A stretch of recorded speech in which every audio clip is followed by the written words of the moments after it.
Hello everyone, আসসালামু আলাইকুম। Welcome back to new video. তো আশা করি সবাই ভালো আছেন। তো আজকের এই ভিডিওতে আমরা দেখব কিভাবে নেটিস রাউটারের পাসওয়ার্ড পরিবর্তন করবেন এবং সেই সাথে দেখতে পারবেন আপনার রাউটারের সাথে কতগুলো ডিভাইস কানেক্টেড আছে। সো এনিওয়ে, যদি ভিডিওটা ভালো লাগে তো অবশ্যই লাইক করবেন এবং সাবস্ক্রাইব করতে একদমই বলবেন না। তো চলুন দেখা যাক কিভাবে নেটিস রাউটারের পাসওয়ার্ডটি পরিবর্তন করবেন। এই জন্য প্রথমে আপনাকে যে কোনো একটি ব্রাউজার ওপেন করে নিতে হবে। সো আমি আমার ল্যাপটপ থেকে ক্রোম ব্রাউজারটি ওপেন করে নিলাম।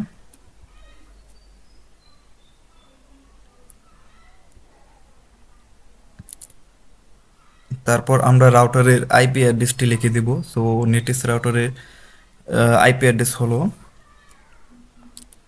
192.168.1.254। এটা হচ্ছে নতুন যে নেটিস রাউটারগুলো এসেছে, তো এটার আইপি অ্যাড্রেস। সো এখান থেকে আমি এন্টার প্রেস করে দেব। এখানে যে ইউজার নেম এবং পাসওয়ার্ড, সো সেটা কোথায় থেকে পাবেন? আপনি আপনার নেটিস রাউটারের পিছনে দেখতে পারবেন যে ইউজার নেম এবং পাসওয়ার্ড দেওয়া আছে। সো সেই ইউজার নেম এবং পাসওয়ার্ড এখান থেকে বসিয়ে সাইন ইন করে নেবেন। তারপর এরকম একটা ইন্টারফেস দেখতে পাবেন।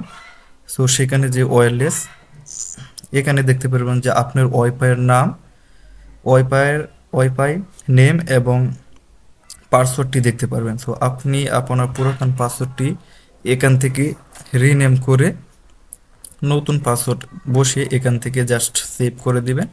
তাহলে আপনি আপনার পাসওয়ার্ডটি পরিবর্তন হয়ে যাবে। যেহেতু আমি আমার পাসওয়ার্ডটি পরিবর্তন করব না, এই জন্য এভাবে রেখে দিলাম। সো আপনি এখান থেকে রিনেম করে পাসওয়ার্ডটি পরিবর্তন করে দিয়ে পরিবর্তন করবেন এবং এখানে সেভ করে দিবেন। দেওয়ার পর এখানে অ্যাডভান্স অপশনে ক্লিক করবেন। অ্যাডভান্স ক্লিক করার পর এখানে দেখবেন যে ওয়্যারলেস লেখা আছে। সো এখানে ক্লিক করবেন।